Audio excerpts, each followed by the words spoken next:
Yesterday we were speaking about the concept of sirtut, about scoring the parchment.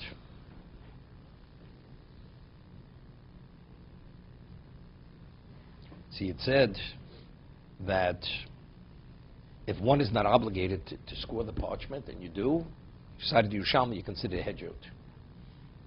So they have a tefillin, right, which do not require sirtut. You should not do it. You should not do it. So we're holding towards the end over here as the lines get wider. He says, Amiyu. Tosus. He says, the sofa cannot write legibly, straight, in the straight line, below sirtut, tzorach l'sarti al kol shito v'shito. Then it's the right thing.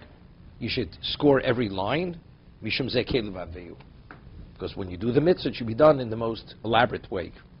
So if he can only write on a straight line, if he scores the parchment, he definitely should do it. So it's not to score the parchment, rather it's for the writing. V'odam perakam de Megillah, okay? Divrei shalom ve'emes.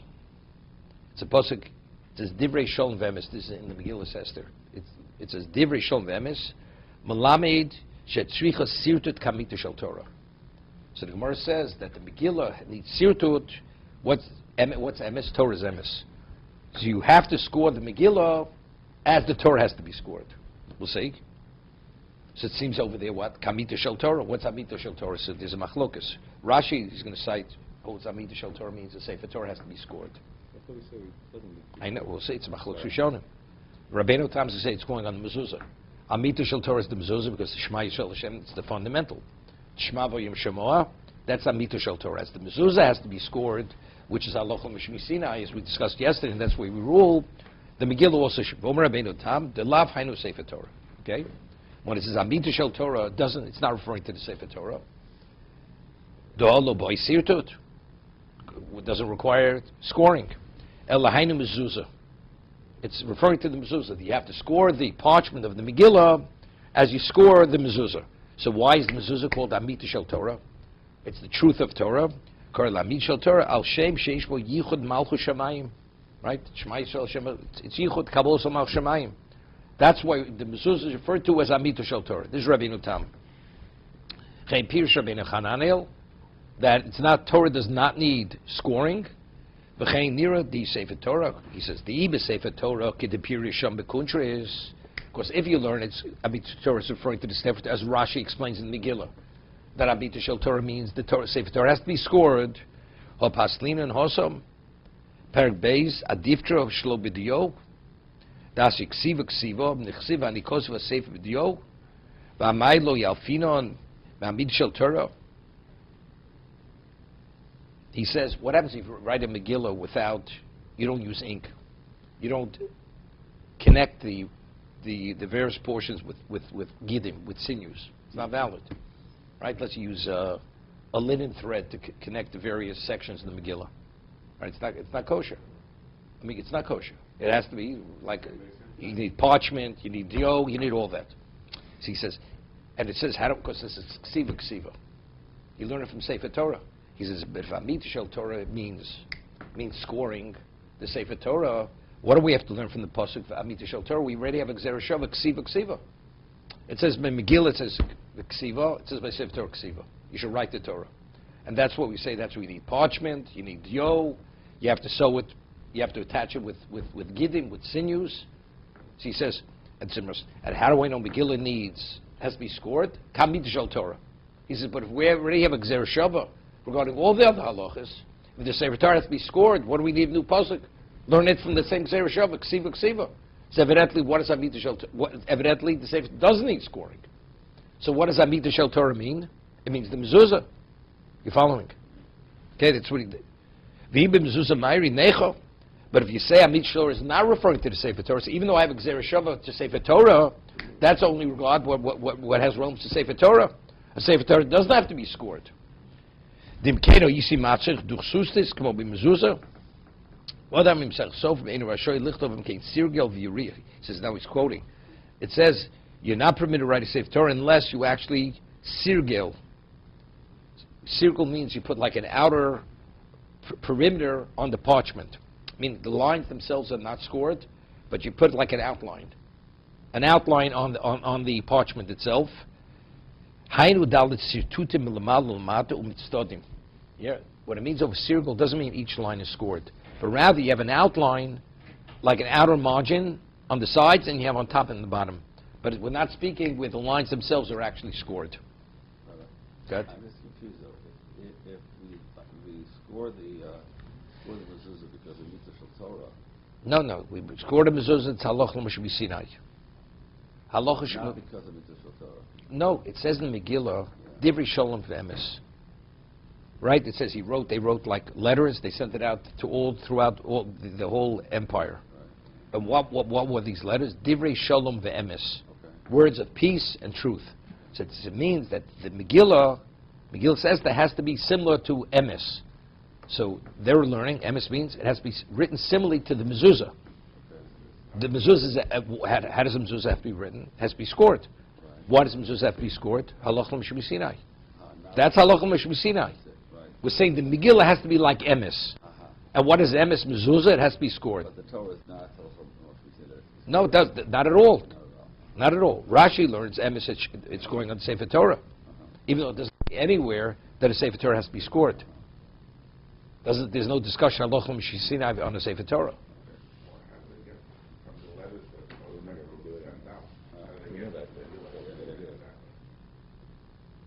No, because it said it was Divrei Shalom ve'emes.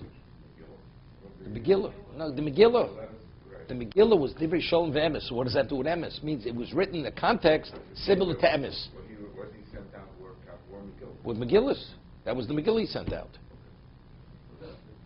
Later, the Morris could pick up when they went out safe program. Right? We'll see it. Safe for priests, what do you do with that? Would that be like the safe up? In other words, story. Well, let's go further. I'm not going to get distracted with this. Okay, I would just like to get back to the Gemara here. The Gemara had said that because of the story with Pelegish Begiva, it was as a result that he was matal emi yaser b'toch beso. He set down the law where he instilled fear in his family. And because of this, it led to this. Okay? Omer Rav Yehuda Omer Rav, kol amata emi yaser b'toch beso, so boldly they sholish averos. Ultimately could lead to 3 averos. What are 3 averos? Gilei arayos. So Rashi says, let's say the woman doesn't go to the mikveh because for whatever reason, it's too cold or whatever it is, she feels she's insecure and she's afraid to say anything to her husband. So she'll actually not be permitted, and he's going to be in violation of Nida. Shvichas domim, that because he sets the law down in such a strong way, she may flee from the house and she may actually expose herself to danger. Chilu Shabbos, meaning she didn't cook something or she didn't light the candles, she'll actually do it on Shabbos.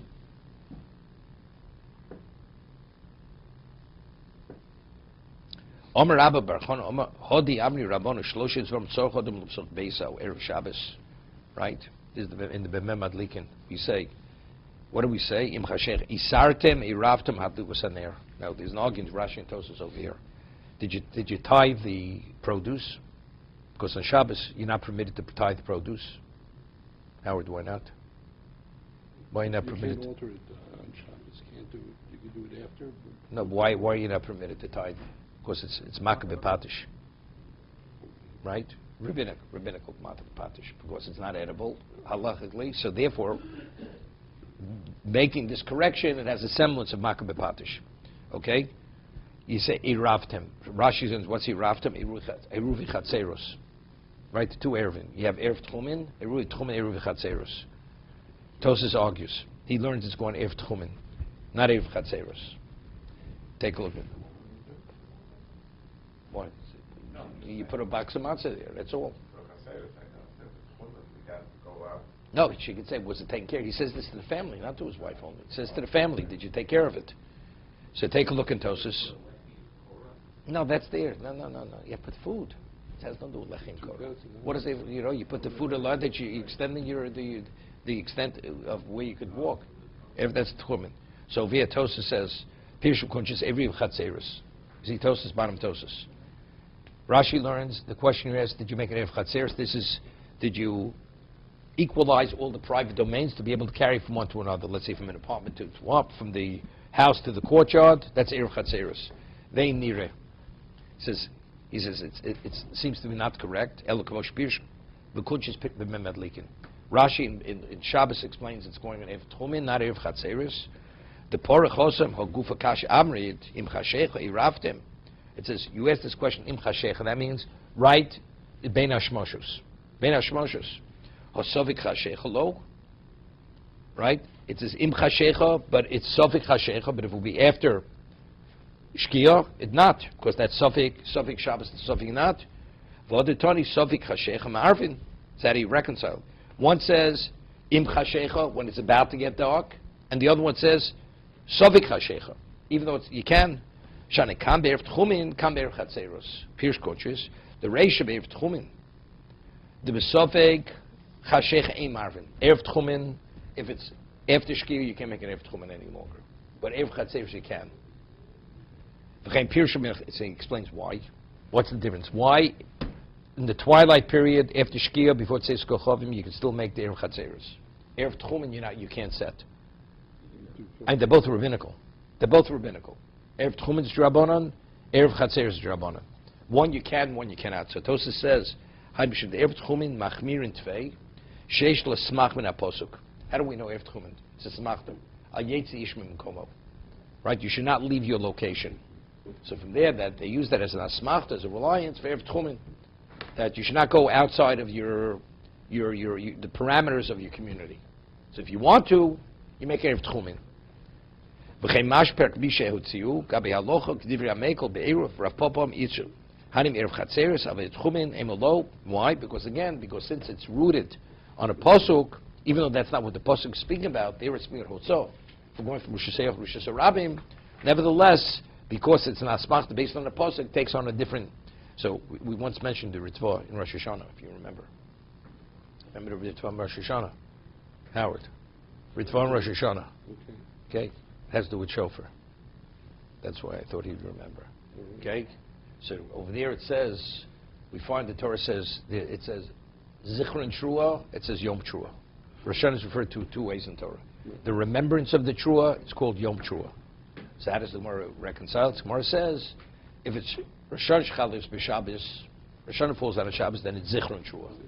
It's only the remembrance of, we don't blow shofar.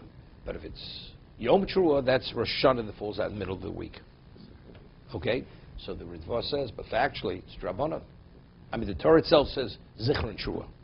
What do you mean? On a Torah level, you're permitted to blow shofar on Shabbos.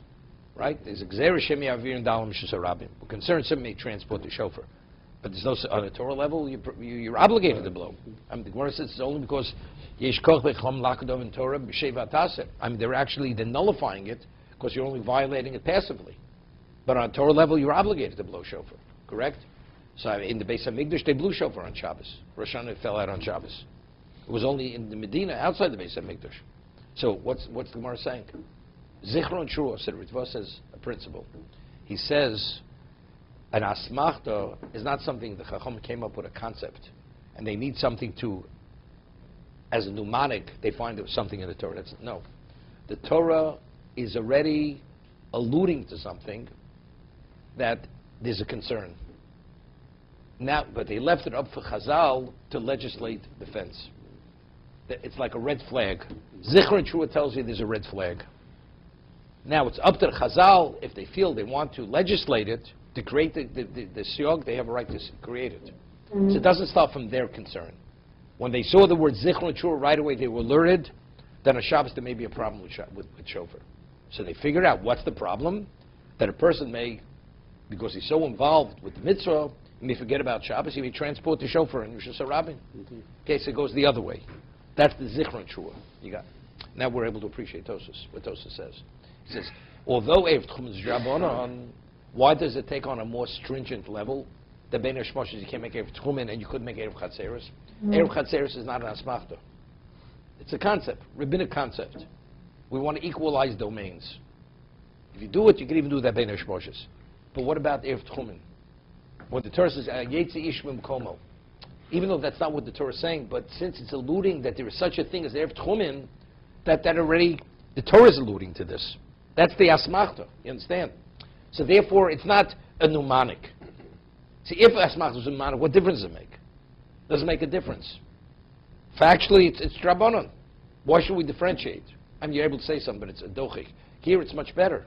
Because the Torah is already addressing Erev Tchumen. That it should be. But it's up to you whether you want to legislate it or not. But since it's rooted in the Torah is suggesting it, therefore it takes on a more stringent level. Therefore, Ben Hashmoshes, you're not able to make the Erev Tchumen for that reason. We have examples where the masters didn't decided not to legislate, but we wouldn't know about it. We want to know about it. But Ritva says, concludes, he says, if you don't believe that this is the understanding of Asmachta, yeah, Ein lo chel b'Torah Moshe. You have no share in chel. It's considered, you take on a heretic position.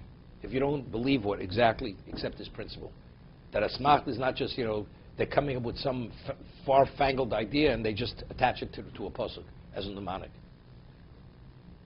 This is fundamental in understanding what the Torah actually is saying. But it's not one of the 13, right? It's not one of the 13. No. It's not the dresses. It says Vayidaber Hashem Moshe Lemor. What does it say? Is that one of the 13? That's what the pasuk is saying. That's what Asmacht is. So over there also says no. How do you know that you don't blow Rosh Hashanah? Shofar Rosh Hashanah falls out on Shabbos because it's Zechron and Trua. It's already saying that it's almost the same. Like No, their Torah is suggesting it. Suggesting it. It's not the Torah says this is what it's saying. The Jerush is that Torah saying that's what it is. And you're bound to it. Then the Torah says you're not bound to anything. The Gemara Rosh Hashanah says that there's a question. Does it say that the Chacham are able to do it because it's Shev al Tase, or does it say because it has these two different terms in the Torah? Meaning, are they able to say Shev al Tase because of those two terms in the Torah? Tosa says a number of locations. The Gemara says in Yevomis, the Gemara really doesn't discuss it at all in Rosh Hashanah. The Chum have the ability to uproot a mitzvah if the non-performance is passive. But to proactively violate the Torah, it says Ein koach b'yochlach kubasei. So Tosas explains in a number of locations. Doesn't mean that they can't. If they have to do it, because they're empowered to do it. But they normally wouldn't unless it's an extreme situation. That's what Tosas says. So they have the power. So therefore, you say, if you'd say they don't, so you say, how do we know it's limited to this? So you'd say, this alludes to that. Because if you learn Asmach, that's the Ritva, that's exactly what they were saying. Because here you're only going to violate it passively, that's why you can. So, you can only take it as far as the Torah reveals.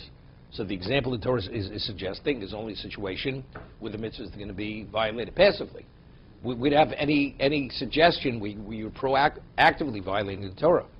But if you say they have the ability even there to uproot it, right, even actively, then the Asmach, there's no relevance. It's learned from Lusos Mekol Sheirucha. It says you should not deviate for whatever they dictate to you.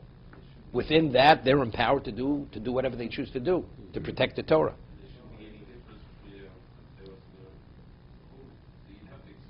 No, this is rabbinically. They gave it a greatest stringency. No, you don't have to. No, exactly what say. The source of the power should be relevant. This is not the source of the power. So, but there's a difference. Because one, the Torah suggests, the other one's Torah is not suggest. So there it takes on a Torah law. Ben Hashmosh to light a candle. No, because it's a Torah law. So because the Torah is suggesting it, it has a semblance of that. Therefore, they're more machmir. Erev Chatzeros, there's no allusion to it anywhere in the Torah. It's a purely rabbinic concept. Therefore, we're more lenient until it's actually Shabbos.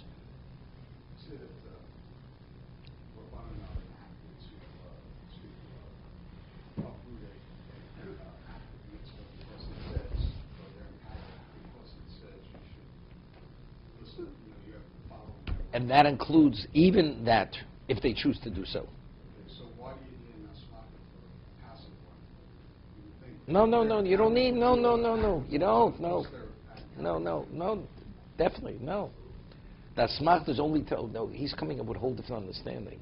How do we know there's a concern you may transport a shofar on Rosh Hashanah, on Shabbos? How do we know this? It's all of a sudden they came up with this new idea, this new concern. The Pasuk alludes to that. The Pasuk saying, Zichron says, there's a red flag, there's what to be concerned. That caused them to focus on this issue, and that's how they came up with you may transport it. You say, well, it's so remote, it's so far-fetched. Evidently it's not, because if the Torah is alluding to it, evidently it's something you have to address. As much as you want to believe it's something which has no relevance, it may have relevance. Is the average person considered able to blow shofar, or is it somebody who's got a specialty? As long as you're trained, So it's somebody who's trained. anybody who's trained. So why are we not worried about the mole carrying? Forget, no. That Tosa is the kasha. Tosa is your kasha in Megillah. Yes, your question. So Tosa's answer is a very simple answer. When it comes to, even if a person is not really trained properly, a novice will blow shofar. Nobody's going to cut a child, or the parents are going to let his child be cut unless the person's a first class. So the whole idea is you're going to take the shofar to an expert to teach you on Rosh Hashanah to be taught. So what happens to Shabbos? He'll transfer Rosh Hashanah to take it to the Chacham to teach him. But if you're in training, nobody's going to let you circumcise his child. So therefore you're not carrying the blade, the surgical scalpel, through Rosh Hashanah. That's what Tosa's answers. About somebody who's in training who might carry it. Correct. That's it. Not the expert. The expert, we're not worried about the expert. He'll take the shofar, transport it to a chacham to teach him how to blow. Okay? Further. So therefore the Gemara says, Tzorch lemiminu b'nichusa. When you say this, what it says in the Mishnah b'mamad liken, you should say it in a very gentle manner. Ki hechel kabdi mineg. So your words should be received well. Otherwise people, they recoil from this. One of these three things. No. Those two I understand. Those two, because you can maintain at that point. Correct? No.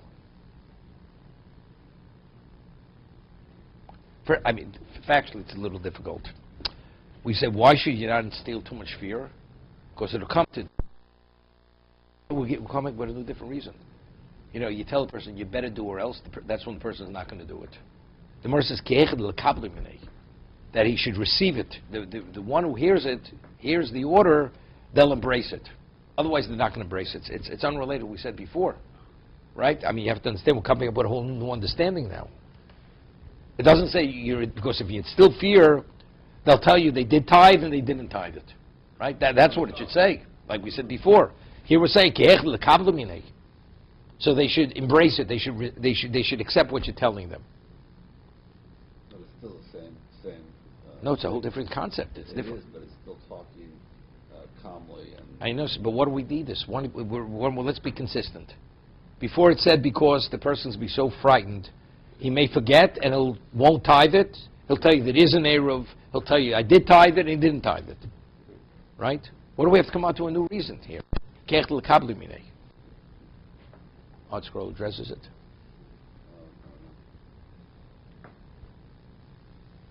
So what do you say, Moshe? I think it is the same. It's not the same. It's a whole different understanding. It's just It's a a continuation of the same concept, same. What do we need? Let's say the same reason. The person may not do it, and he'll tell that they'll say they did do it, because the Gemara's going to bring a story now, which is similar to what we said before. So I think this is it. If a person instills too much fear, initially, what is the reaction? You recoil. I'm not doing it.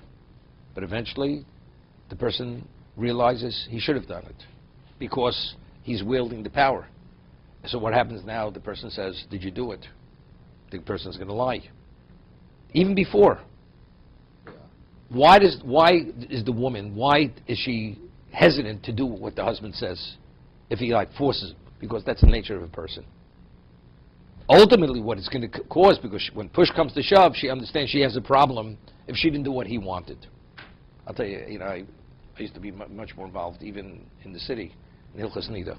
People called me, Shalos Mikveh. I remember there was a woman once called me. Maybe, she says, she didn't check, and therefore she can't count, whatever it is. And she says, could I still check? Could I still start counting? She says. I said, no, you didn't do it. It's delayed a day. The words she said to me, my husband's going to kill me. Those were her words.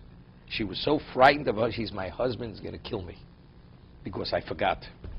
I forgot to check, like what are you, some scatterbrain? It's important. How do you forget it? Those were her words, you understand? And she was frightened. Husband did have a temper, and she was afraid. So that situation, what Chas V'Shalom could happen, she'll do the wrong thing. She won't tell him. She'll count, she'll go to the mikveh, but she's not qualified to go to the mikveh because she didn't have the 7 clean days. Understand? But that's what it's about. Omer Avashi, Anolo Shemiali, Hoder Rabbi Bar Chana. He says, I never heard what Rabbi Bar Chana said, that you should speak gently to your family. V'kiyamte misvora. I did the right thing just rationally, logically speaking. Omer Bavo Lolam Al Yato Odom Ema Yisera B'Soch Beiso Shrei Odom Godel Hitel Ema Yisera B'Soch Beiso. This person was an Odom Godel.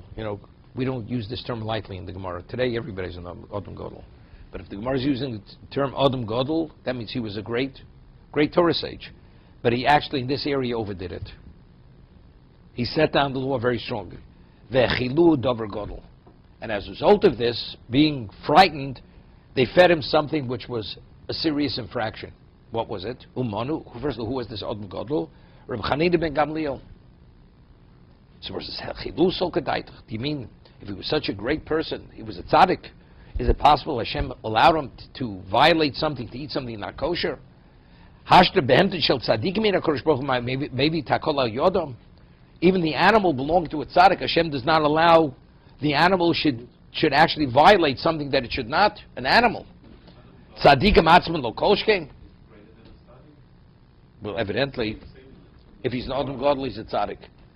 A person who's proficient in Shas, and he runs JTS, he's not an Adam Godel, in the words of Chazal.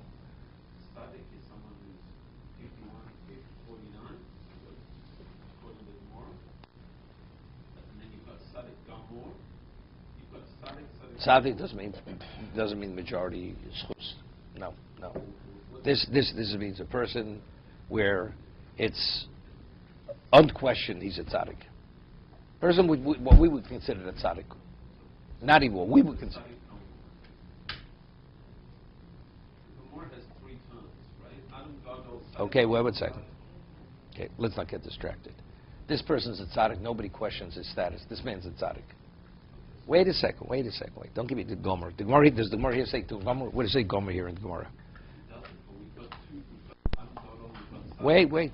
So that's what I said. Normally the Gemara uses a term. If you want to show me your proficiency in Shas, the Gemara uses a term, Gaver Rabba. That's the Gemara uses. That's the term the Gemara uses. Adam Gadol, the Gemara doesn't use. This is an unusual. Of course, the Gemara says this person was an Adam Gadol, but the Gemara speaks usually Gaver Rabba. Gaver Rabba in Aramaic means Adam Gadol. Means the same thing. A Gaver Rabba means a person of great Torah status. You're not a great person, a Torah sage, unless you're a tzaddik. Okay? And you're an acclaimed tzaddik. A person of that dimension, we're talking about Pinchas ben Yair's animal. We're drawing a Kalvachom from Pinchas ben Yair's animal. Pinchas ben Yair's donkey wouldn't need untied grain. Hashem would not allow it. It had a certain sense that it's forbidden. So tzaddik himself, Hashem's not going to offer the protection. Right? There's a pasuk which they cite. It says, Ragli Hasidov Yishmor. Hashem protects the feet of the tzaddikim. So Rabbi Bachya explains, this is important, Howard, because you're into physical exercise.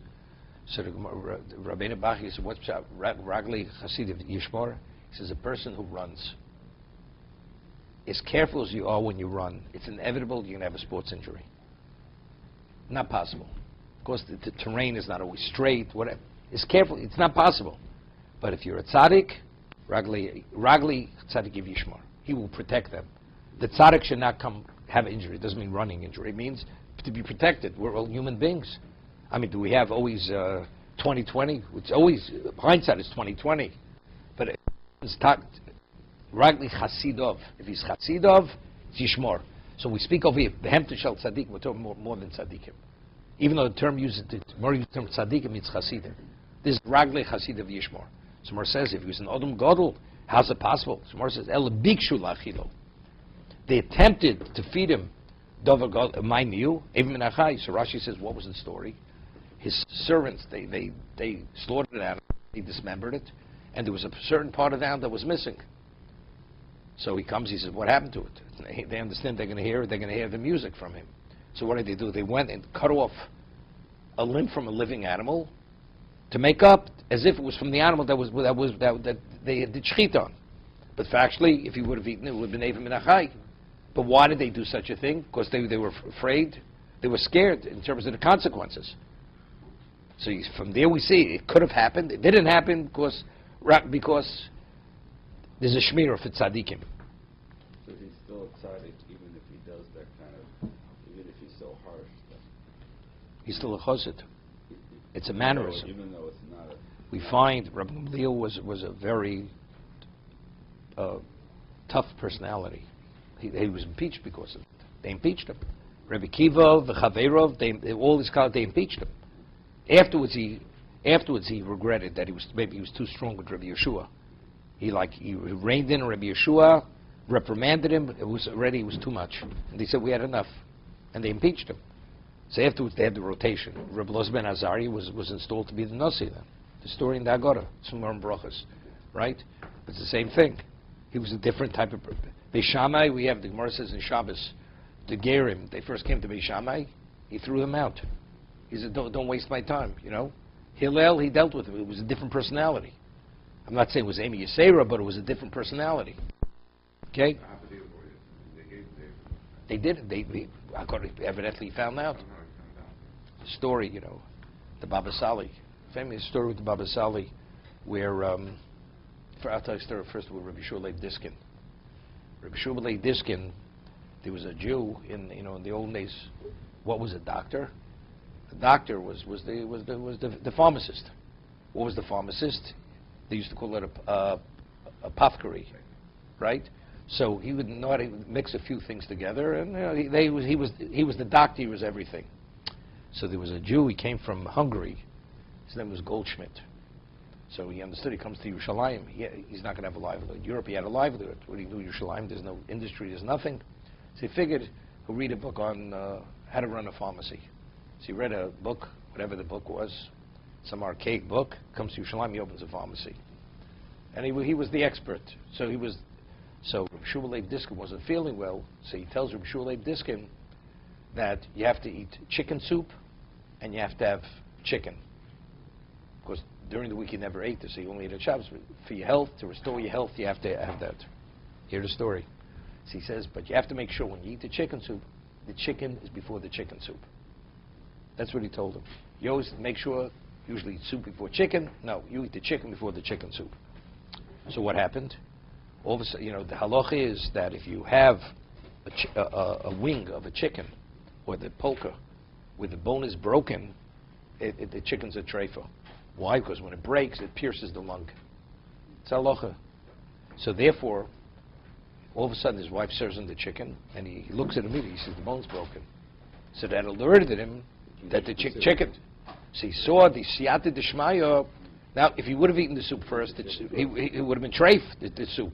But because this person instructed him to first eat the chicken, then the soup, he saw the siyata d'shmaya. He's a good shliach. That this person has a special. He's a good shliach because through him he was protected from eating treif. Rabbi Shua Leib Diskin. It's the story. So whoever would come, he would send them to him. He would send to him that he should recommend whatever it is because he has a special siyata d'shmaya. That was the story. So the story of the Baba Sali, he had a housekeeper, whatever it is, and the soup was off the fire, was cold, and she moved it on the fire, on the blech, on Shabbos. It was cold. Would have you known the difference? So all of a sudden, Shabbos, his wife serves him the soup. He says, "I'm not eating the soup." She says, "Why?" He says, "Well, that soup on Shabbos was cold, and I have a sense It was put on the fire on Shabbos. It was heated on Shabbos. I can't eat it. How did he know? Like what?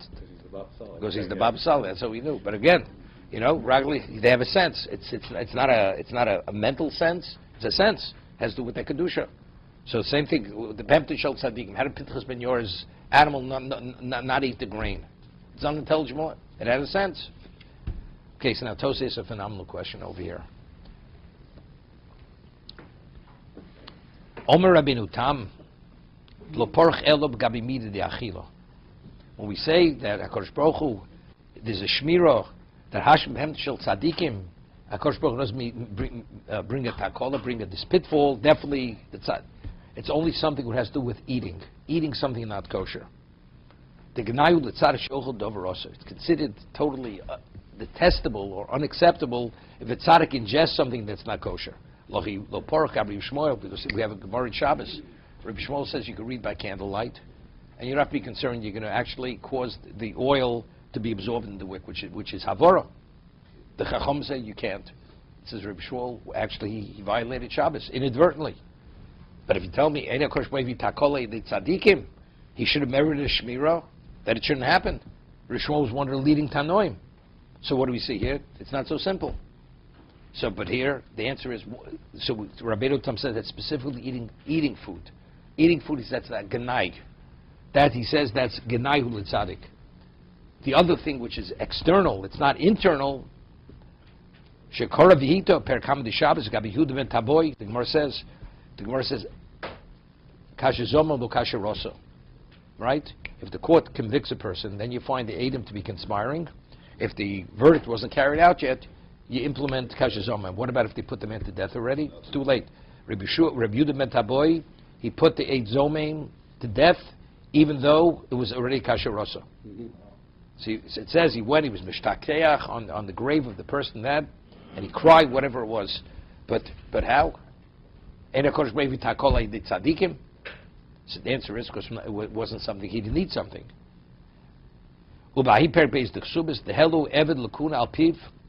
A person gave a psak that a person was an eved, and they elevate him to be a kohen. So the person's wife, ulabonov shem asur b'truma came shechochem atzmo ein nichsha b'achilas iser. He caused somebody else to do it, but he himself did not ingest what he wasn't permitted. Ein tzvar l'hakshos, so there's no basis. But second,